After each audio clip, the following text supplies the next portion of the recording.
महान सम्राट विक्रमादित्य का इतिहास। भारत में चक्रवर्ती सम्राट उसे कहा जाता है जिसका कि संपूर्ण भारत में राज रहा है। ऋषभदेव के पुत्र राजा भरत पहले चक्रवर्ती सम्राट थे, जिनके नाम पर ही इस अजनाब खंड का नाम भारत पड़ा। उज्जैन के सम्राट विक्रमादित्य भी चक्रवर्ती सम्राट थे। विक्रमादित्य का नाम विक्रम सेन था। विक्रम वेताल और सिंहासन बत्तीसी की कहानियां महान सम्राट विक्रमादित्य से ही जुड़ी हुई है। विक्रम संवत अनुसार विक्रमादित्य आज से 2288 वर्ष पूर्व हुए थे। नाबोवाहन के पुत्र राजा गंधर्व सेन भी चक्रवर्ती सम्राट थे। राजा गंधर्व सेन का एक मंदिर मध्य प्रदेश के सोनकच्छ के आगे गंधर्वपुरी में बना हुआ है। ये गांव बहुत ही रहस्यमयी गांव है। उनके पिता को महेंद्रादित्य भी कहते थे। उनके और भी नाम थे जैसे गर्द गिल्ला, गदर भवेश। गंधर्वसेन के पुत्र विक्रमादित्य और भर्तृहरि थे। विक्रम की माता का नाम सौम्यदर्शना था, जिन्हें वीरमती और मदनरेखा भी कहते थे। उनकी एक बहन थी जिसे मैनावती कहते थे। उनके भाई भर्तृहरि के अलावा शंख और अन्य भी थे। उनकी 5 पत्नियां थी, मलयावती, मदनलेखा, पद्मिनी, चेल और चिल्ल महादेवी। उनकी 2 पुत्र विक्रमचरित और विनयपाल और 2 पुत्रियां प्रियंगुमंजरी, विद्योत्तमा और वसुंधरा थीं। गोपीचंद नाम का उनका एक भांजा था। प्रमुख मित्रों में भट्टमात्र का नाम आता है। राज पुरोहित त्रिविक्रम और वसुमित्र थे। मंत्री भट्टी और बहसिंधु थे। सेनापति विक्रम शक्ति और चंद्र थे। कली काल के 3000 वर्ष बीत जाने पर 101 BC सम्राट विक्रमादित्य का जन्म हुआ। उन्होंने 100 वर्ष तक राज किया। गीता प्रास, गोरखपुर भविष्य पुराण, पृष्ठ 245।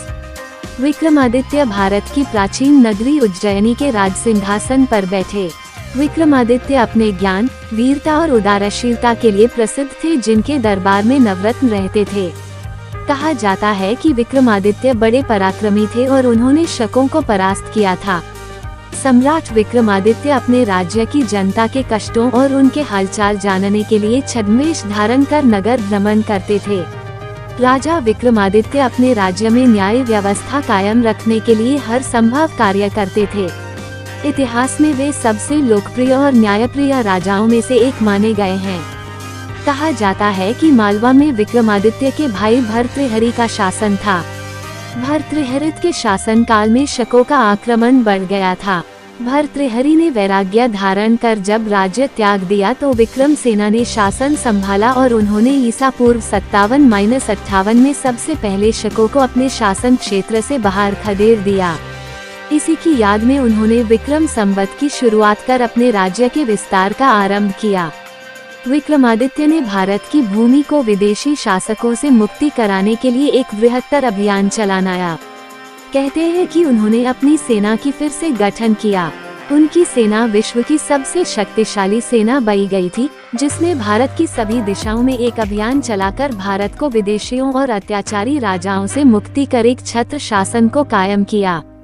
कल्हन की राजतरंगिणी के अनुसार 14 के आसपास कश्मीर में अंध्र युधिष्ठिर वंश के राजा हिरण्य के निसंतान मर जाने पर अराजकता फैल गई थी, जिसको देखकर वहां के मंत्रियों की सलाह से उज्जैन के राजा विक्रमादित्य ने मातृगुप्त को कश्मीर का राज्य संभालने के लिए भेजा था।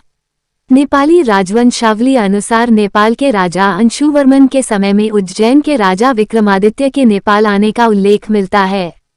राजा विक्रम का भारत की संस्कृत, प्राकृत, अर्धमागधी, हिंदी, गुजराती, मराठी, बंगला आदि भाषाओं के ग्रंथों में विवरण मिलता है। उनकी वीरता, उदारता, दया, क्षमा आदि गुणों की अनेक गाथाएं भारतीय साहित्य में भरी पड़ी हैं। नवरत्नों को रखने की परंपरा महान सम्राट विक्रमादित्य से ही शुरू हुई है, जिसे तुर्क बादशाह अकबर ने भी अपनाया था। सम्राट विक्रमादित्य के नवरत्नों के नाम धन्वंतरी, क्षपनक, अमर सिंह, शंकु, बेताल भट्ट, घट खरपर, कालिदास, वरामिहिर और वररुचि कहे जाते हैं। इन नवरत्नों में उच्च कोटि के विद्वान, श्रेष्ठ कवि, गणित के प्रकांड विद्वान और विज्ञान के विशेषज्ञ आदि सम्मिलित थे। देश में अनेक विद्वान ऐसे हुए हैं जो विक्रम संवत को उज्जैन के राजा विक्रमादित्य द्वारा ही प्रवर्तित मानते हैं। इस संवत के प्रवर्तन की पुष्टि ज्योतिर्विदाभरण ग्रंथ से होती है। जो कि 3068 कली अर्थात 34 ईसा पूर्व में लिखा गया था। इसके अनुसार विक्रमादित्य ने 3044 कली अर्थात 57 ईसा पूर्व विक्रम संवत चलाया। महाराजा विक्रमादित्य का सविस्तार वर्णन भविष्य पुराण और स्कंद पुराण में मिलता है। विक्रमादित्य के बारे में प्राचीन अरब साहित्य में वर्णन मिलता है। उस वक्त उनका शासन अरब तक फैला था। दरअसल विक्रमादित्य का शासन अरब और मिस्र तक फैला था और संपूर्ण धरती के लोग उनके नाम से परिचित थे। इतिहासकारों के अनुसार उज्जैन के सम्राट विक्रमादित्य का राज्य भारतीय उपमहाद्वीप के अलावा ईरान, इराक और अरब में भी था। विक्रमादित्य की अरब विजय का वर्णन अरबी कवि जरहाम किनतोई ने अपनी पुस्तक सायर-उल-उकूल में किया है। पुराणों और अन्य इतिहास ग्रंथों के अनुसार यह पता चलता है कि अरब और मिस्र भी विक्रमादित्य के अधीन थे। तुर्की के इस्तांबुल शहर की प्रसिद्ध लाइब्रेरी मकतब-ए सुल्तानिया में एक ऐतिहासिक ग्रंथ है, सायर-उल-उकूल। उसमें राजा विक्रमादित्य से संबंधित एक शिलालेख का उल्लेख है जिसमें कहा गया है कि वे लोग भाग्यशाली हैं जो उस समय जन्मे और राजा विक्रम के राज्य में जीवन व्यतीत किया। वह बहुत ही दयालु, उदार और कर्तव्यनिष्ठ शासक था जो हर एक व्यक्ति के कल्याण के बारे में सोचता था। उसने अपने पवित्र धर्म को हमारे बीच फैलाया, अपने देश के सूर्य से भी तेज विद्वानों को इस देश में भेजा ताकि शिक्षा का उजाला फैल सके। इन विद्वानों और ज्ञाताओं ने हमें भगवान की उपस्थिति और सत्य के सही मार्ग के बारे में बताकर एक परोपकार किया है। ये तमाम विद्वान राजा विक्रमादित्य के निर्देश पर अपने धर्म की शिक्षा देने यहाँ आए। श्रीहर्ष, शूद्रक, हल, चंद्रगुप्त द्वितीय, शिलादित्य, यशोवर्धन आदि। दरअसल आदित्य शब्द देवताओं से प्रयुक्त है। बाद में विक्रमादित्य की प्रसिद्धि के बाद राजाओं को विक्रमादित्य उपाधि दी जाने लगी। विक्रमादित्य के पहले और बाद में और भी विक्रमादित्य हुए हैं जिसके चलते भ्रम की स्थिति उत्पन्न होती है। उज्जैन के सम्राट विक्रमादित्य के बाद 300 ईस्वी में समुद्रगुप्त के पुत्र चंद्रगुप्त द्वितीय अथवा चंद्रगुप्त विक्रमादित्य हुए। एक विक्रमादित्य द्वितीय 7वीं सदी में हुए जो विजयादित्य विक्रमादित्य प्रथम के पुत्र थे। विक्रमादित्य द्वितीय ने भी अपने समय में चालुक्य साम्राज्य की शक्ति को अक्षुण्ण बनाए रखा। विक्रमादित्य द्वितीय के काल में ही लाट देश पर अरबों ने आक्रमण किया। विक्रमादित्य द्वितीय के शौर्य के कारण अरबों को अपने प्रयत्न में सफलता नहीं मिली और यह प्रतापी चालुक्य राजा अरब आक्रमण से अपने साम्राज्य की रक्षा करने में समर्थ रहा। पल्लव राजा ने पुलकेशिन को परास्त कर मार डाला। उसका पुत्र विक्रमादित्य, जो कि अपने पिता के समान महान शासक था, गद्दी पर बैठा। उसने दक्षिण के अपने शत्रुओं के विरुद्ध पुनः संघर्ष प्रारंभ किया।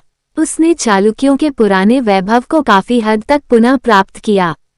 यहाँ तक कि उसका परपोता विक्रमादित्य द्वितीय भी महान योद्धा था। 753 ईस्वी में विक्रमादित्य व उसके पुत्र का दंती दुर्गा नाम के एक सरदार ने तख्ता पलट दिया। उसने महाराष्ट्र व कर्नाटक में एक और महान साम्राज्य की स्थापना की जो राष्ट्रकूट कहलाया। विक्रमादित्य द्वितीय के बाद 15वीं सदी में सम्राट हेमचंद्र विक्रमादित्य हेमू हुए। सम्राट हेमचंद्र विक्रमादित्य के बाद विक्रमादित्य पंचम सत्याश्रय के बाद कल्याणी के राजसिंहासन पर आरूढ़ हुए। उन्होंने लगभग 1008 में चालुक्य राज्य की गद्दी को संभाला। भोपाल के राजा भोज के काल में यही विक्रमादित्य थे। विक्रमादित्य पंचम ने अपने पूर्वजों की नीतियों का अनुसरण करते हुए कई युद्ध लड़े। उसके समय में मालवा के परमारों के साथ चालुक्यों का पुनः संघर्ष हुआ और वाकपतिराज मुंज की पराजय व हत्या का प्रतिशोध करने के लिए परमार राजा भोज ने चालुक्य राज्य पर आक्रमण कर उसे परास्त किया, लेकिन एक युद्ध में विक्रमादित्य पंचम ने राजा भोज को भी हरा दिया था।